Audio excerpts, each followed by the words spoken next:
richest man in the world released evidence the National Enquirer tried to blackmail him with stolen explicit pictures, and the whole story could add more gasoline on this federal probe that impacts Michael Cohen and Donald Trump. This story has been everywhere since Amazon founder Jeff Bezos went public last night. Now prosecutors probing the tabloid leader that Bezos put on blast. You may have heard of him, Trump ally David Pecker. He stands accused of crimes that could even end the immunity deal that he famously got from New York prosecutors. Now today, Pecker's company insists all of this was done lawfully.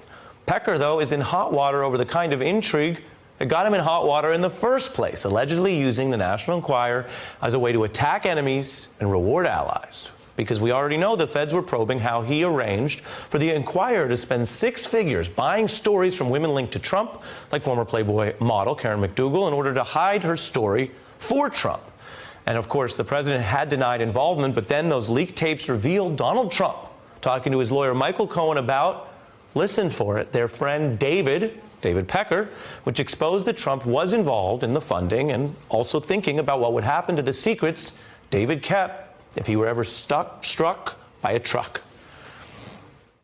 I need to open up a company for the transfer of all of that info regarding our friend David, so that I'm going to do that right away. I've actually come up and I've spoken to Alan Weisselberg about how to set the whole thing up with funding.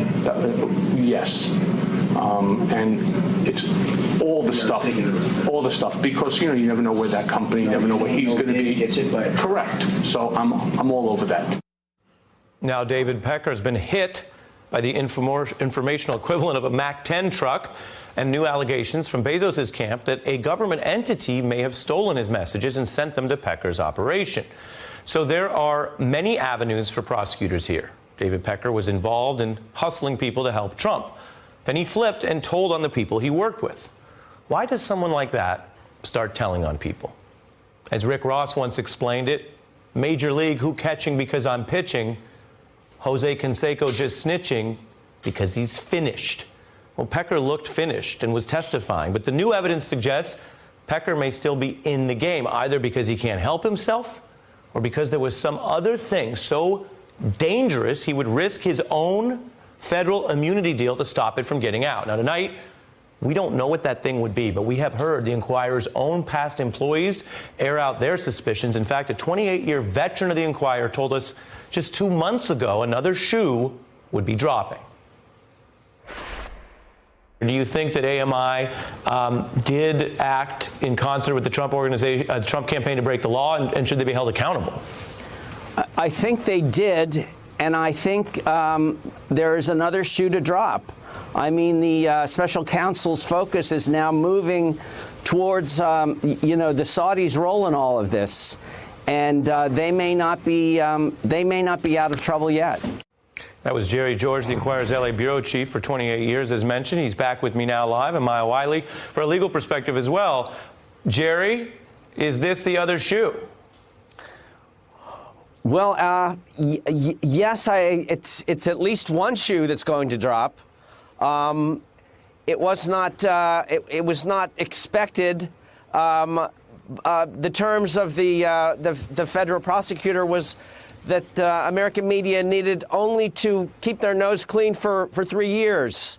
It turns out they couldn't do it for even 3 months. I think that let's pause on that point. Maya will give us more legal expertise, but you're saying they struck a deal to get David Pecker out of hot water despite all the bad stuff he's accused of, what I was calling the hustling, and he just had to stop doing the bad stuff, and you're saying this is evidence he didn't stop at all. Exactly. It just was. I think the appeal of President Trump is just too irresistible to him.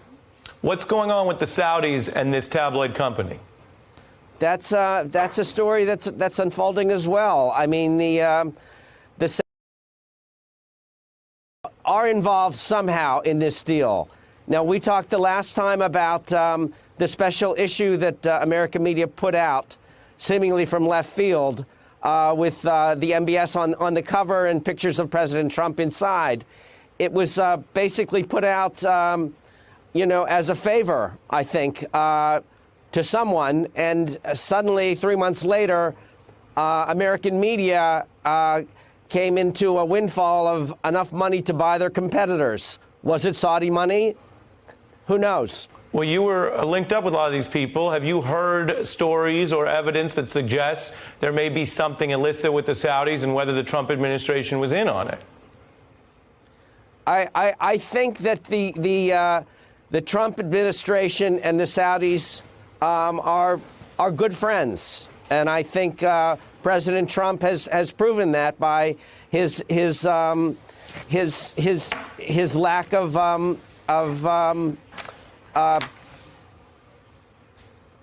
the word escapes me. Scruples? Yes, thank you.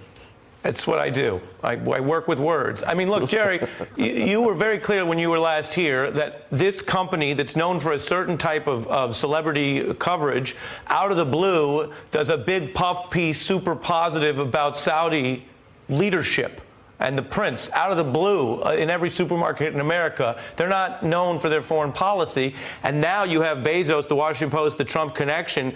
I want to be clear with viewers. A lot more questions than answers tonight, Maya, but whether David Pecker took an extraordinary risk here is, I think, one of the answers we have. I want to read from this for your analysis.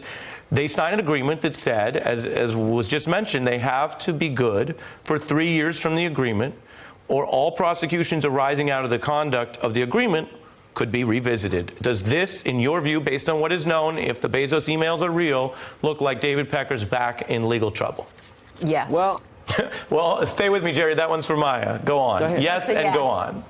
Oh, I have to say more? Yes. Well, so, look.